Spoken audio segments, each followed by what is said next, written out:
Oh, I'm gonna really try my best not to get choked up during this stream, but I'm feeling a little emotional right now. I'm feeling extremely. Never have I ever been more proud of who I am than I am today.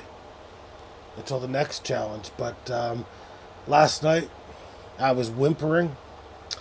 I couldn't sleep. I was whimpering. I messaged my mom at 3 in the morning, and I'm like, you know what, Mom? I came so close to getting that last golden deck unlocked, getting that black deck beat on golden difficulty. And then when I start pondering, and I had negative jokers that I could have just sold in order to allow rerolls and to possibly give myself that pair that I needed to win. Well, today it's only fitting on the same day that Micah Parsons is welcomed to the green and gold that I got my final gold on my deck. All my decks are gold now. Sage was talking to golden wrenches earlier. Well, I'm talking golden decks. I accomplished it. I accomplished everything almost that I need to accomplish in my Balatro lifetime. I am now a completionist plus plus. Only 1.3% of the Balatro community has completed such a task. But I must look forward. I now need to get every joker. There's 150 of them total. Every one of them sons of bitches need to be stamped with gold. And I'm only going to do that. I'm only going to do that by obviously beating fucking gold again. Now, I've been doing research. My promise has been by the end of this year, I will beat Balatro and everything there is. I'm 97% there. When I get this one down, I'll join the top 0.5%, the elite of the elite, the greatest of all time. I will be a GOAT, and then I can, if I choose to, I can hang up my cards, and I can say, young man, you had a hell of a Balatro career. And I'll shake my own hand, thank you very much. I will shake my own fucking hand. And that's all I'm going to say about that. Never been prouder. Never been prouder. And it's taken a lot of blood, sweat, and tears. And of course, some dry ice beers. But let's get to it. This might be a bit of a shorter stream than normal. Tomorrow, for sure, there will be an Age of Empires 4 kickoff for the Labor Day weekend. I promise you. When I say I promise, you know what that means, Sage? That means I promise. So, Sage, when I get my completionist plus plus, that's when your wrench will turn gold. Because then you will know I have completed every joker with a gold stamp. That's all I'm going to say, okay? That's all I'm going to say. I'm getting real choked up right now, and, I promised Sage I wouldn't do this, but I want to shake my hand, too. I'll shake your hand. I'll shake everyone's fucking hand, and I'll tell them how fucking thunderful I am. How fucking great I am. I'm a pretty big deal in the Balatro community. You go look it up. You go to my Steam right now. Sage, you look at that accomplishment that I just did, and just say wow. And we're not talking World of Warcraft. We're talking wow. Absolutely unbelievable. I did it. I've made it to the big time, but we still got one obstacle to go. Much like the Packers, we got to win that Super Bowl, and that Super Bowl is completionist plus plus. But damn, that Black Deck Challenge is a fucking bitch. I don't know if that's harder than the fucking Jokerless Challenge or not, if I'm being honest with you. I spent more time on that than I'd like to admit, certainly. And I don't know, I was reading though. So I did a little reading today. Honestly, I'll be like, I went on Reddit, tried to figure out, okay, what do I have to do to get all these little fuckers stamped? So I was doing a little research there. And the one deck they don't recommend is the black deck, because apparently that is the fucking harder one to do. As I say about Balatro, Dan, ho, ho, ho. Before you do a Balatro run, I want you to go to your Steam. Go to your fucking Steam. Click on my name. Dan. Yeah. Click on my fucking name. Look at the fucking accomplishment that I achieved. It says 30 out of 31. Yeah, it says 30 out of 31. And what accomplishment does it have? Completionist. Yeah, and what does that entail? And how many people in the Bellotro world have done that? All of them. Not all of them. No, it's not an accurate report. Do not trust the source. I'm actually on the blackjack now. Ha! Good luck with that. I'm on the orange stage. Oh, you're at an orange steak. Good luck with both of them, is all I have to say. If you have any other pending decks to do, I would kind of come back to that one because you're not going to have any success at the black deck. There's easier decks out there. Come back to it. I wish I knew, Sage. I wish there was a way we could get into the data. It's a lot. That's the best answer I can give you. It was a lot of attempts, man. It was a lot of fucking man hours. Like, I'd say, damn, man. If I want to guess, like 25 to 40 hours, maybe a little less. I'm not sure. 25, I think, would be the floor, though. I think at least 25, 30 hours just on that one deck. I could be wrong, though. I absolutely could be overshooting it, but it felt like an absolutely fucking long fucking time. Next time I should track the attempts. I do agree. Holy fuck, man. I probably have 2 pieces of paper all filled out with the little, you know, I used to do the little tic-tac-toe thing. You'd go like 4 straights and then 1 crossing through. It would have been like, oh, I'd like to know the attempts. I want to say at least 1-200. I don't know. It's tough to say, man, because you kind of get, it's the beauty of Bellotro. You get kind of lost in it, man. You kind of lost in it a little bit. You end up punching your computer, which feels real good, but you end up getting lost in it. But like I said, it's only fitting that we welcome Micah Parsons to the Green Bay today, to the green and gold, and then I get my last gold that is required. And we found out today that Micah Parsons will be wearing a number which was unofficially retired. So this number was worn by Curly Lambeau 99 years ago is the last time it was worn, and his number will be the number 1. So he'll be wearing the number 1. It's kind of fitting because he is, bet-wise, considered the number 1 favorite to win Defensive Player of the Year. And, I mean, it's also good that, what's his name, Matthew Golden doesn't have to sell his number to Micah Parsons. He'll be wearing number 11 this year. But I thought it was kind of cool. Like, I didn't have a chance to go into it, like, full board or anything. But since, I mean, it's kind of iconic, you think about it, that it's 99 years since that number was last worn by a player for the Packers. I was like, well, Curly Lambeau is kind of a big name for the Packers. So obviously our stadium's name is Lambeau Field. Well, all I know is he was a halfback for the Packers. I don't know, he started playing, the 1920s, I believe. He was our primary runner and passer. I don't know, so I guess he passed a bit. I guess he accounted for 35 touchdowns. These stats are not obviously like official, by the way.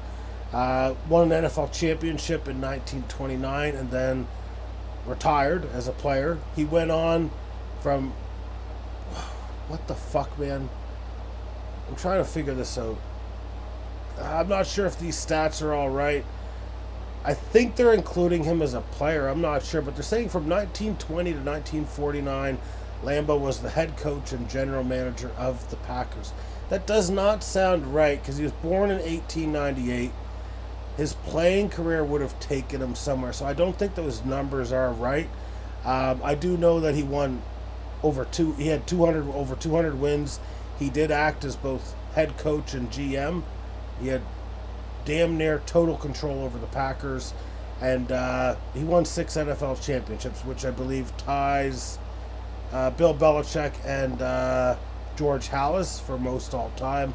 Now, obviously, it's probably harder in a cap era for what Belichick did, but still, I just thought I'd plug that in there, given that it's kind of an iconic number that Micah Parsons has taken on. The Blue Jays pissed me off today. They lost 7-2 to the Milwaukee Brewers.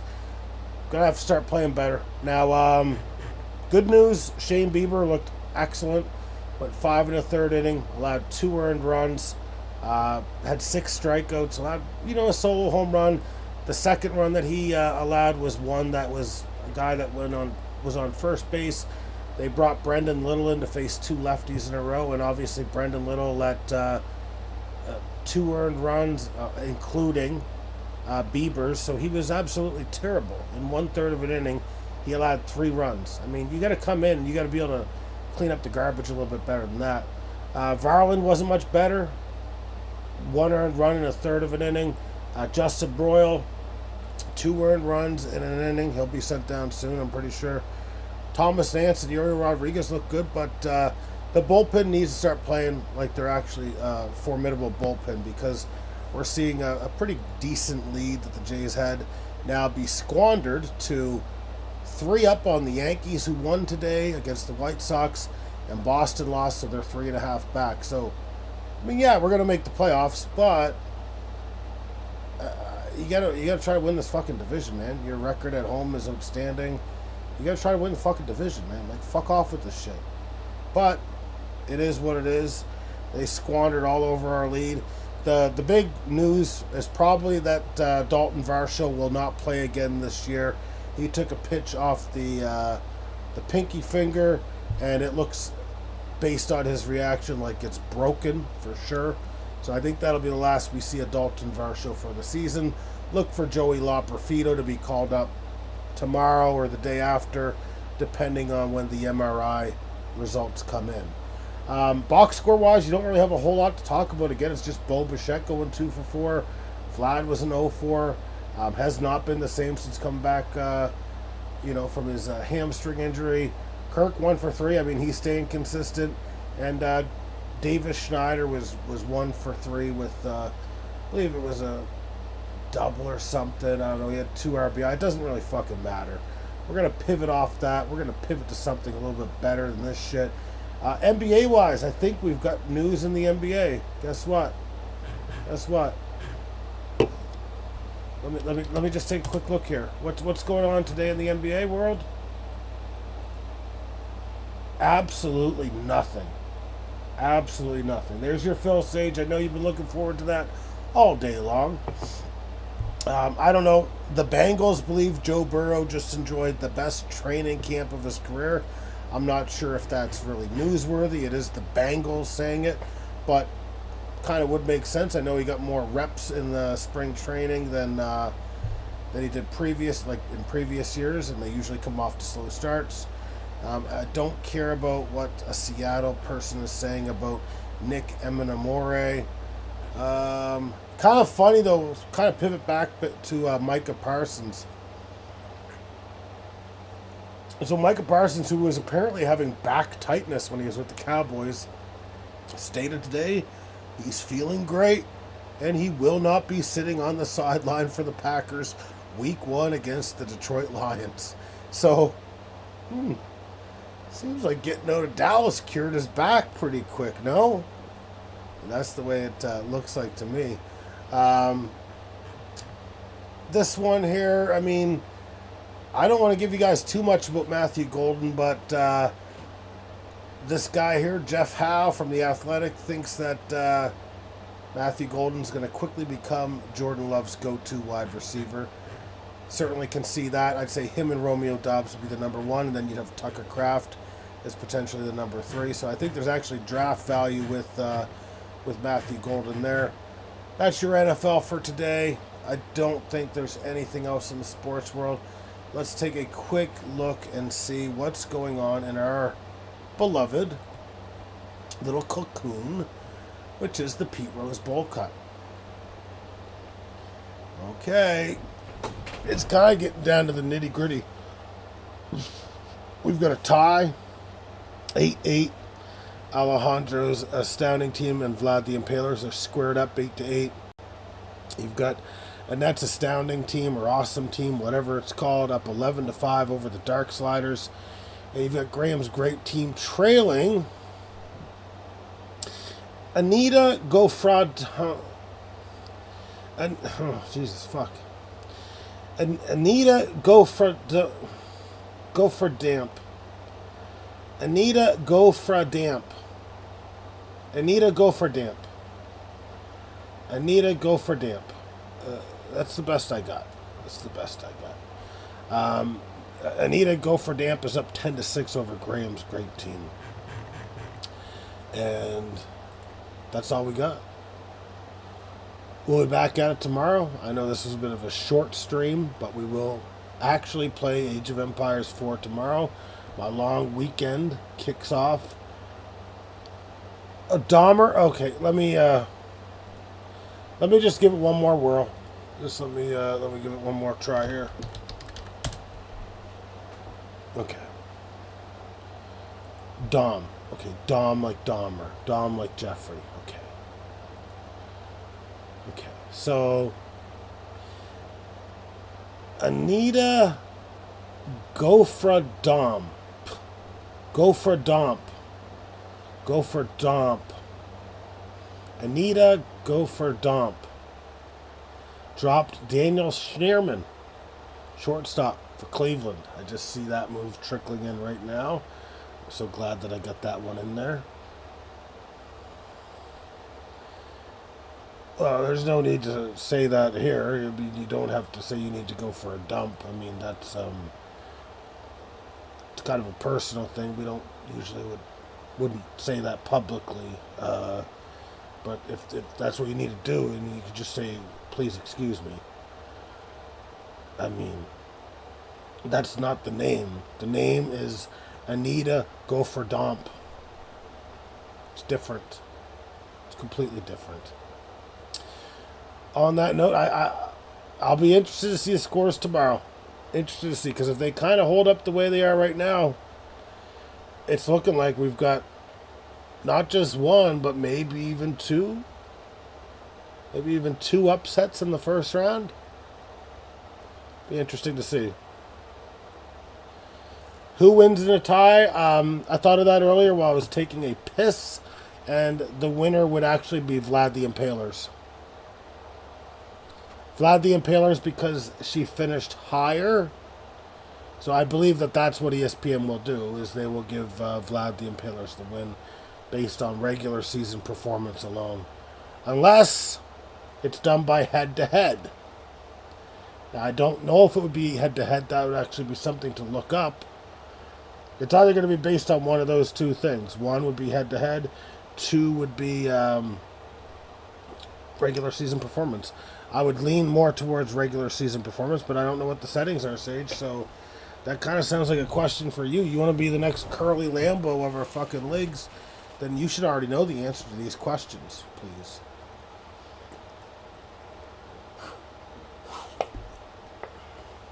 It's a good question, though. I don't honestly know the answer, Sage. I can Google. I can try Google. Google. Who wins tie in ESPN baseball playoffs?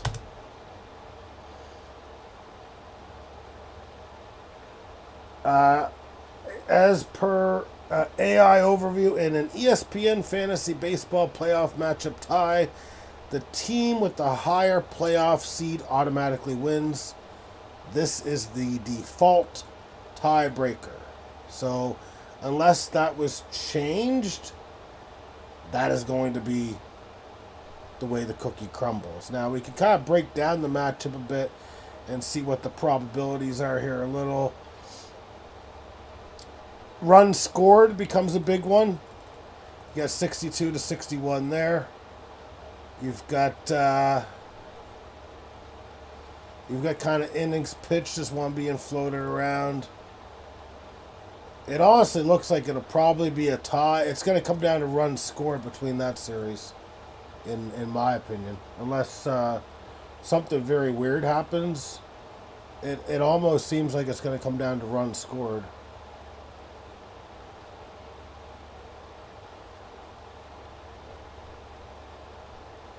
We had a message retracted. That's the first time I've seen a message retracted. Well, more reason for you to set your roster and maybe find a replacement for Jordan Westberg. If that is what is required, I do not know. I can tell Sage is getting nervous over there. I can tell. I don't think there's any need to add anyone, though. We already got a full host. It's going to come right down to the wire, as it always does at the Pete Rose Bowl cut. And then OJ's Juicery, we are streaming at 5 Eastern Sunday? Is it 5 Eastern Sunday?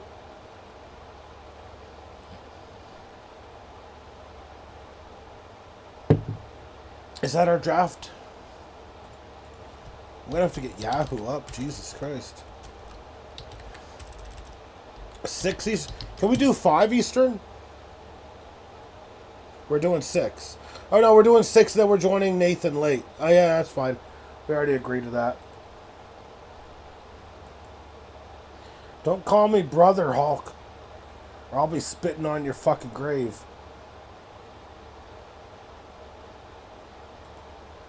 Jeez, fuck, Yahoo wants me to sign in with a fucking... I don't even know what the fuck's going on right now. I'm trying to, like, fucking go to Yahoo and see how it looks. Fantasy, okay. It's going to be a little different navigating over here a little bit. Fantasy football. Oh, I need a better name than Fourth Quarter Steven. Sage, was everything carried over from ESPN scoring-wise and roster-wise?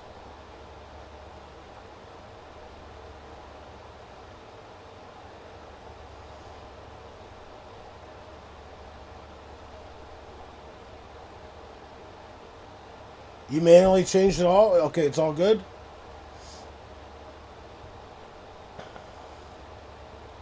Yeah, like anyone wants Daniel fucking Schneeman. It has to be for the same position that's injured. It has to be for the same position that's injured. So you can't pick up a pitcher if a second baseman / third baseman is injured. That is the rules that the governor, myself, has thrown your way. So yeah, absolutely. Cam Schittler is a pitcher.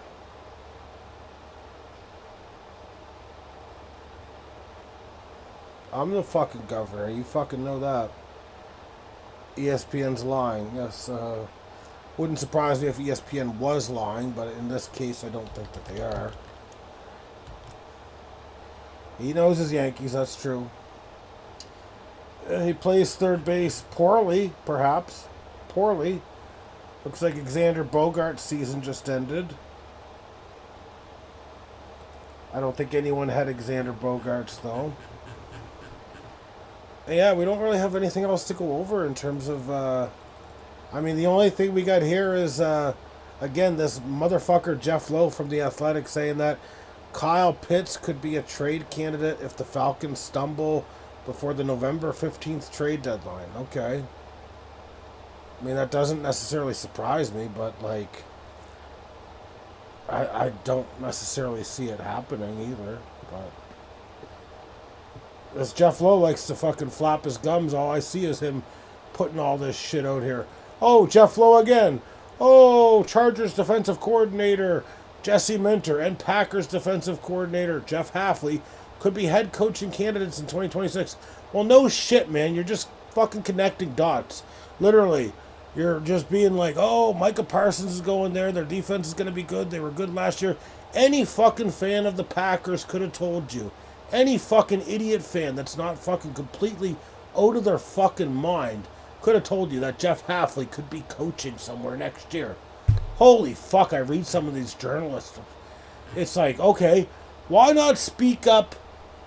I mean, even if it was like fucking... fucking 2-3 months ago, or right after the season. People were saying this right after the season. Any fucking Packers fan was saying, yeah, that could be a thing that happens. So this guy coming out like right before the fucking season, after the fucking Micah Parsons trade, and saying something like this actually makes me fucking angry. Like, holy fuck, man. Get with the fucking program, you stupid fucking jabroni. Jesus fuck. Captain Obvious, Jeff Lowe. I'm gonna call his fucking sorry ass out on Twitter, and I'm probably gonna get banned doing so. Anyways, let me check the comments here before I go.